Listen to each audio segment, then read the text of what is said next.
मैं अरफात कासमानी, आप देख रहे हैं टुडेज वॉइस न्यूज़।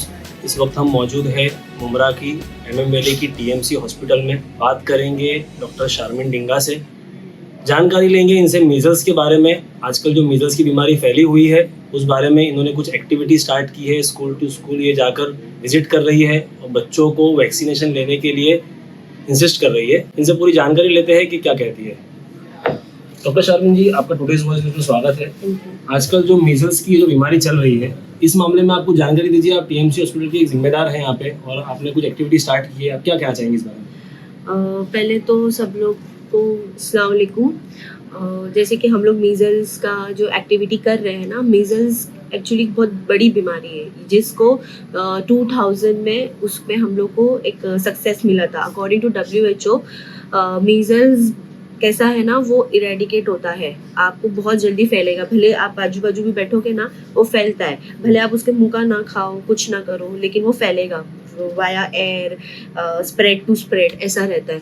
तो हमने बहुत पहले WHO ने एक वैक्सीन निकाली थी मीज़ल्स पे, तो तभी हम लोग को इसका सक्सेस मिला था। तो उसके बाद से WHO ने क्या किया, 9 महीने का वैक्सीन निकाला है, एक 15 मंथ्स का वैक्सीन निकाला। 2 वैक्सीन हम बच्चों को देते हैं, MMR के नाम पे और एक MMR-1 के नाम पे। फिर एक 5 साल का जब बच्चा होता है तब हम उसको देते हैं MMR-2 के नाम पे, बूस्टर डोज MMR का। तो एक्चुअली मीज़ल्स में होता क्या है, मीज़ल्स में है ना, पहले तो आपका बच्चा 10 से 15 दिन बहुत फीवर में रहेगा। उसका दूसरी बात, नोज़ उसकी पूरी रनिंग, ऐसे पानी निकलता रहेगा और उससे उसको सर्दी, खांसी, जुकाम, फिर गले में इन्फेक्शन होना, ये सब ना इनिशियल उसके स्टेजेस है। लेकिन हम क्या सोचते हैं कि हाँ चलो वायरल है, बच्चे ने ज़्यादा ठंडा पी लिया है, आइसक्रीम खा लिया है, जो भी व्हाटएवर XYZ, तो उस वजह से हुआ है, तो हम उसको इलाज कराते हैं। बट पेरेंट्स ये समझते नहीं है कि 10 दिन 15 दिन से अगर हमारा बच्चा ये चीज़ से बाहर नहीं आ रहा है तो इसका कुछ अलग कारण है। क्योंकि अगर आप वायरल का जो देखोगे, उसका म्यूटेंट सिर्फ 5 दिन का रहता है, दवा से वो इरेडिकेट हो जाता है। बट ये नहीं हो रहा है, लेकिन वो पेरेंट्स फिर भी वही दवा पेरेंट्स बार बार जाएंगे पेडियाट्रिशियन को या नॉर्मल GP को दिखाएंगे। अब इसका आगे का कॉन्सिक्वेंसेस ऐसा है कि वो अपने ब्रीदिंग इश्यूज चालू कर देता है। अब अभी फॉर एग्जांपल अपने उधर ही केसेस आए हैं, जब ये मीज़ल्स अपने उधर बहुत सारा बूम हो गया, 80% केसेस मिलने लग गए। मुमरा वॉज द फर्स्ट जहाँ पे हमें 3-4 बच्चे मिलने लगे पूरे मुमरा में। शिलफाटा में 2 था, कौसा में 2 था, मुमरा में 1 था, ऐसे करके 5 अपने को केस मिला। तो हमारे यहाँ के कमिश्नर सर है, वो बहुत सीरियस हो गए इसको लेके। फिर अपने मनीष जोशी सर ने एक्शन लिया, उन्होंने बोला कि अभी हमें मीज़ल्स पे वर्क ऑन करना है, we have to do the survey. तो हमने जितना भी द टीम था 57 का स्टाफ, उसको पूरा हम लोग ने डिवाइड करके उसको पूरा सर्वे के लिए पूरे एरिया में, हर एक एरिया में, building to building, door to door हमने सर्वे का स्टार्ट किया। उसके बाद फिर ये डिसाइड हुआ कि बच्चे तो ज़्यादा स्कूल्स में पाए जाएंगे आपको। घर में कैसा था, बच्चों को डोर में बंद रख रहे हैं, नहीं अभी बच्चा है नहीं, तो हम उसका मिल नहीं रहा था सोल्यूशन। तो फिर इसके बाद ये डिसाइड हुआ कि हमको स्कूल टू स्कूल वैक्सीनेशन करने पड़ेंगे। अब हमने स्कूल टू स्कूल में हर एक एरिया के स्कूल्स दिया। पूरे मुमरा में टोटल स्कूल्स है 350 स्कूल्स, हर एक जगह मिला के। तो वो स्कूल्स में हम जाके पेरेंट्स मीटिंग लेते, पेरेंट्स मीटिंग, प्रिंसिपल को रिक्वेस्ट करते हैं कि प्लीज़ आप हमें इसमें सपोर्ट कीजिए, बिकॉज मीज़ल्स बहुत ज़्यादा बढ़ चुका है। इसमें 2-3 बच्चों की जान भी गई है, मुमरा से ही गई है ये। और हम लोग ने एक सेवा भी चालू की है, जैसे कि MM वैली हॉस्पिटल में डॉक्टर्स रात तक बैठते हैं, पूरा दिन रात रहते हैं। अगर जिसको ऐसा भी थोड़ा बहुत प्रॉब्लम आता है, हम लोग को मिलते हैं डोर टू डोर में, तो हम वो बच्चों को यहाँ बुला के उसका सब पूरा ट्रीटमेंट कराते हैं, उसको दवाई देते हैं। अगर ज़्यादा उसका ब्रीदिंग इशू हो जाता है, उसका SpO2 लेवल कम होने लगता है, तो हम उसको शिवाजी हॉस्पिटल में ट्रांसफ़र करते हैं एम्बुलेंस में।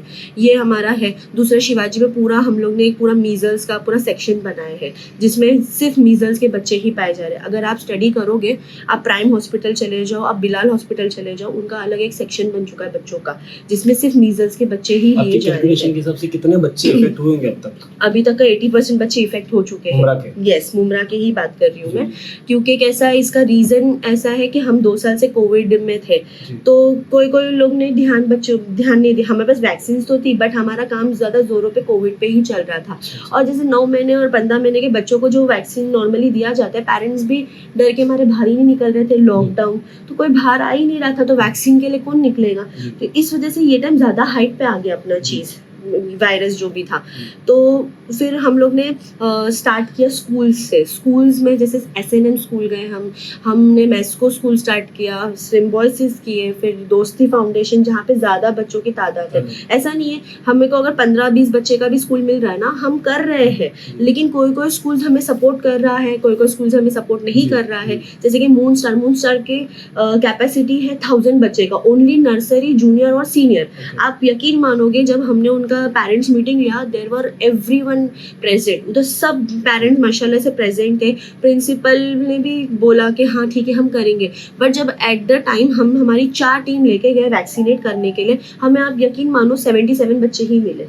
अच्छा। तो ये पुअर निकला हमारा रिजल्ट। अब जब हमने पूछा प्रिंसिपल को कि मैडम आपके इतना मून स्टार कि इतना है, तो फिर बोलते नहीं, वो आप लोग का डोर टू डोर कैंपेनिंग में जहाँ कैंप लगा वहाँ पे बच्चों ने वैक्सीनेशन लिया है। बट मैंने वो PTA मेंबर में ज़रूर ये बोला था, अगर आपके बच्चों ने वैक्सीन भी लिया है ना, तो do a share vaccination card, कि हम हमारे इसमें एंट्री करें कि आपने हमारे कोई कैंप से वैक्सीनेशन का सर्टिफिकेट, वैक्सीन लिया है, हम जो बूस्टर डोज दे रहे हैं, क्योंकि 9 और 15 महीने का तो हो जाता है ना, तो 2.5 साल का बच्चा रहता है, 3 साल का बच्चा रहता है, तो उसको हम लोग एडिशनल डोज करके, ORI डोज करके हम दे रहे हैं उसे। फिर वो हो गया। उसके बाद हम लोग सिटी कॉन्वेंट में गए। सिटी कॉन्वेंट का बच्चे हैं सिर्फ 15। अच्छा। 15 बच्चे। तो उनको मैडम ने तो बोला कि मेरा बहुत कम है बच्चे का स्टाफ, तो मैं इधर वैक्सीनेशन नहीं रखूँगी, आप मुझे बता दीजिए जहाँ पे आपका कैंप होगा, मैं वहाँ बच्चों को भेज दूँगी। लेकिन हम क्या बोल रहे थे कि 15 भी बच्चे हो ना, हम रेडी है वैक्सीनेशन का कैंप रखने के लिए, but she didn't allow us to do. हमने असदुल्ला स्कूल में एक दिन पर 200 वैक्सीन किया। उनका 400 का बैच है, जिसमें से हमने 250 से 300 बच्चों को कवर किया असदुल्ला में। और शोएब हाई स्कूल जो है वहाँ पे 100 बच्चे हैं, तो उसमें हमने 77 का कवरेज लिया है। तो मतलब कोई स्कूल सिटी गवर्नमेंट की मैडम को आपने मतलब कन्विंस नहीं किया? बहुत कन्विंस किया। मैं 10 दिन से उनके पास जा रही थी, मैंने उनको बोला भी। मैं एक दिन गई, उन्होंने बहुत एटीट्यूड से मुझे बोला, तो मैंने मेरे DMC सर को भी बताया, तो उन्होंने बोला कि आप AMC सर को बोल के उनको समझाओ। बाद में समझाया भी। फिर मैंने डॉक्टर अकील राणे हैं, उनको बोला, क्योंकि हेल्थ सेंटर उनके हाथ में आता है, तो मैंने उनको बोला कि सर एक बार आप भी जाके बात कीजिए, उसके बाद आपको जो एक्शन लेना है आप लीजिए। तो उन्होंने बात किया, तो उन्होंने भी वो हमारा GI जो अभी गवर्नमेंट का निकला है वो भी बताया, but she is not ready to do. मतलब प्रिंसिपल ही रेडी नहीं है प्रिंसिपल। प्राइवेट सोसाइटीज में भी हम लोगों ने प्राइवेट सोसाइटीज़ में भी कैंप लगाया, जैसे कि यहाँ पे हमारा MM वैली में ग्रे स्क्वायर में लगाया। फिर हमने हर एक बिल्डिंग्स को भी कवरेज दिया, अभी भी दे रहे हैं। अभी हमारा नेक्स्ट स्टेप ये स्कूल्स खत्म होने के बाद, क्योंकि हमारे पास 350 स्कूल्स है, जिसमें से ओनली हमने अभी तक कवरेज किया है 80 स्कूल्स का, पूरे मुमरा का। तो हॉस्पिटल में जो भीड़ है, मतलब ये मीजल्स के लिए है? ये एक्चुअली अगर आप यहाँ की भीड़ देखोगे तो ये मीजल्स की भीड़ है। अच्छा। वहाँ देखोगे तो ये ANC की भीड़ है। हॉस्पिटल में अपने सुविधा है कि अगर किसी को आके लेना है तो मतलब आके ले सकते हैं? 100% आप ले सकते हो, ऐसा नहीं है। जनरल आप चेकअप भी करा सकते हो, हमारे इधर ये सुविधा है। ANC भी चालू है, जिसमें प्रेग्नेंट। अच्छा, 2 और मुद्दे थे मैडम, इसके बारे में डिस्कशन करना था। एक तो ये था कि यहाँ पे हम लोगों ने थोड़ा इंक्वायरी की, तो कुछ औरतें मतलब अनकंफर्टेबल है बाहर, जो 2 लोग बैठे हुए हैं। कौन 2 लोग? जो एंट्री कर रहे रजिस्टर में। कौन एंट्री कर रहा है? तो वो थोड़ा सा मतलब औरतों को ये कहते हैं कि नोज पीस और बुर्खा पूरा उतार के आप जाइए, थोड़ा सा अनकंफर्टेबल हो रहे थे। तो उनका ही कहना था कि डिलीवरी का अगर विभाग है उसमें जेंट्स नहीं होना चाहिए। बात आपकी एकदम सही है। ये थोड़ा सा मतलब औरतें बहुत अनकंफर्टेबल हो रही है इस चीज को लेकर। अच्छा। मैं ये बारे में देखती हूँ, ये तो आपसे मुझे पता चला, क्योंकि मैं जब राउंड मारती हूँ तो मुझे ऐसा कुछ दिखा नहीं था। बट हम लोग किसी को फोर्स नहीं करते, हम तो किसी को बुर्खा निकालने के लिए भी नहीं बोलते, बिकॉज ये अपने समाज में बहुत गलत चीज़ है जो हम नहीं कर सकते। इट्स अ गुनाह। सच में मैंने तो नहीं देखा है, लेकिन ये आपने जो देखा है वो मैं जरूर गौर करूंगी। और यहाँ पानी का कुछ बहुत किल्लत चल रही है क्या? पानी का किल्लत एक्चुअली नहीं चल रहा है। तो प्रॉब्लम क्या है ना, सोसाइटीज में इंक्वायरी किया तो पानी आ रहा है बराबर। TMC हॉस्पिटल में TMC का ही पानी नहीं आ रहा है, मतलब सुबह टैंकर्स आते हैं बराबर। 1.5 महीने पहले सर्वे किया था। मुमरा की आवाम से अब क्या अपील करेंगे मीजल्स को लेकर के, मतलब क्या ये लोग आपको सपोर्ट करें? मैं मुमरा के जो भी जितने भी लोग हैं मैं उनको रिक्वेस्ट करती हूँ, देखो मैं भी आपकी समाज की ही हूँ, मैं भी मुसलमान हूँ और मैंने मेरे बच्चों को भी वैक्सीन दिलवाया है। मैं आपसे रिक्वेस्ट करती हूँ प्लीज़ आप ये वैक्सीन लीजिए, ये बहुत ज़रूरी है। हम ये वैक्सीन लेते हैं 9 महीना और 15 महीने का, तो ये कोई न्यू वैक्सीन नहीं है, ये वही वैक्सीन है जिसको हम बूस्टर डोज में दे रहे हैं। मैं भी एक मुसलमान हूँ, मुसलमान की बात का रिस्पेक्ट रखिए कि बहुत से लोग बोलते हैं कि नहीं ये नसबंदी का है, इससे अपने आगे की जनरेशन इफेक्ट होगी, लेकिन ये गलत बात है। गवर्नमेंट के पास इतना टाइम नहीं है कि वो ये सब करे, क्योंकि वो गवर्नमेंट जब लाती है ना वैक्सीन, वो एक साथ सबके लिए लाती है। उनको ये सब देखने की फुर्सत नहीं है कि किसी नसबंदी कराए और किसका क्या करे, ठीक है। तो ये सब चीज़ें आप लीजिए, बहुत अच्छी है। हमने खुद ने हमारे बच्चों को दिया है, मेरे बच्चों को तो कोई माशाल्लाह से प्रॉब्लम नहीं है।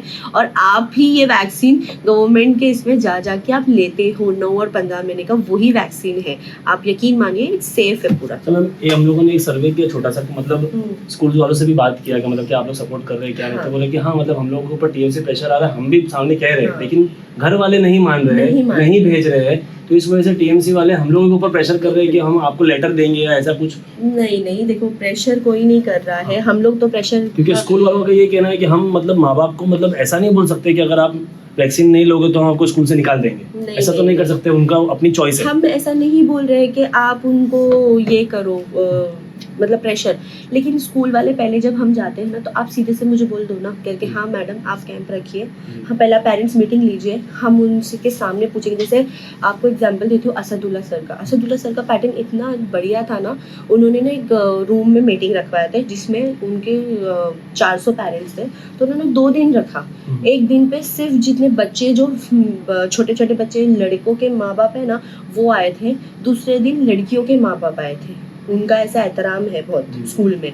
तो उन्होंने वैसा किया था, तो लेकिन वहाँ के सब पेरेंट्स ने हाथ उठा के बोले थे हम वैक्सीन लेंगे और उन्होंने पेपर है उनके पास, रिकॉर्ड है, उन्होंने साइन भी किया और हकीकत में वो लोग आके लिए भी। और कुछ बच्चे जैसे नर्सरी, अब सीनियर केजी जाओगे ना तो सीनियर केजी में बच्चे ना 5 ईयर है नबाव रहते हैं, और हम 5 ईयर 0.1 पे भी नहीं दे सकते, हम 5 ईयर तो मतलब 5 ईयर पे ही दे सकते, 5 ईयर 0.1 हो गया ही सेफ, क्योंकि वो 2 वैक्सीन हो गई ना तो उसको कुछ इफेक्ट नहीं होने वाला है। लेकिन जो 4 साल 5 साल के हैं उनको पकड़ी जा रही है बीमारी, तो वैसा पैटर्न आपने दूसरे स्कूल से भी फॉलो करना चाहिए ना। अगर आप फॉलो करोगे तो हम क्यों प्रेशर करेंगे, और ये प्रेशराइज तो हमारे लिए तो नहीं है ना, ये बच्चों के लिए ही है। इससे हमको फायदा मिलने वाला है, इससे क्या गवर्नमेंट हमको कुछ ज्यादा पैसे देने वाली है, क्या हमको अप्रिशिएट करने वाली है? नहीं, इट्स आवर ड्यूटी, ये हमारी ड्यूटी है कि हमें जा के सबको वैक्सीनेट करना है बच्चों को। अगर वैक्सीनेशन नहीं होगा क्या होगा? लॉकडाउन होगा, बच्चों का लॉकडाउन होगा। बच्चों का लॉकडाउन मीन्स स्कूल बंद होंगे। ऑनलाइन स्कूल में आपको खुद को पता है कितनी पढ़ाई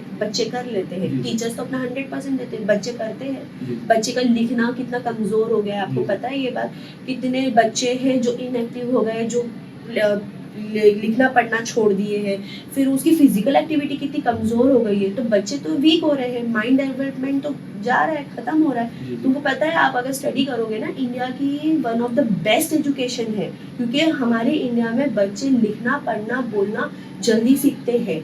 जूनियर नर्सरी में वो क्वेश्चन आंसर्स पढ़ने लगते हैं। ये आपकी मेरी सर्वे है स्टडी को लेकर, तो ये चीज हमें अगर कंटिन्यू रखनी है तो आपको थोड़ा हेल्थ का भी ख्याल रखना ही पड़ेगा, घर वालों को भी सपोर्ट करना होगा, स्कूल वालों को भी करना होगा। एग्जैक्टली यही चीज है। तो कोई प्रेशराइज ऐसा नहीं कर रहे, लेकिन अगर जैसे हमारा भी रिस्पेक्ट नहीं होगा, हमें भी अगर कुछ तरीके का सपोर्ट नहीं मिलेगा तो जाहिर सी बात है हमें लेटर तो देना ही पड़ेगा ना कि आप प्लीज ये करो, क्योंकि हम वो लेटर में क्या दे रहे हैं, हम एक GR दे रहे हैं और हम उनको फिर से रिक्वेस्ट कर रहे हैं कि प्लीज आप अपने स्कूल में कैंप लगाने की परमिशन दीजिए, बच्चों को कंपलसरी वैक्सीनेट करें। जो बच्चे ने वैक्सीनेट ले लिया है आप अपने बुक में डायरी में नोट डाउन करें कि हाँ ये वैक्सीनेशन हो गया, जो नहीं हुआ है उसको आप रिक्वेस्ट कीजिए कि बाबा प्लीज आप वैक्सीनेट हो, नहीं तो मैं स्कूल में अलाउ नहीं कर सकती हूँ, बिकॉज अगर आपका बच्चा मीजल्स पॉजिटिव हुआ तो मेरे 15 बच्चे और इसमें इफेक्ट हो जाएंगे, मतलब मेरी स्कूल हो जाएगी बंद। मीजल्स बच्चों को आप पढ़ाओगे नहीं, पॉसिबल है नहीं, तो वही हमने किया है ना उनके साथ, तो इसमें कौन सा गलत काम कर लिया हमने ऐसे। तो हम बात कर रहे थे डॉक्टर शारमिन डिंगा से, इन्होंने पूरी जानकारी दी मीजल्स से रिलेटेड और हॉस्पिटल से रिलेटेड, किस तरीके से इनका यहाँ पे प्रोविज़न रखा गया है, और सारी जानकारी बहुत अच्छे से दी। टुडेज़ वॉइस न्यूज़ देखने के लिए बहुत बहुत शुक्रिया।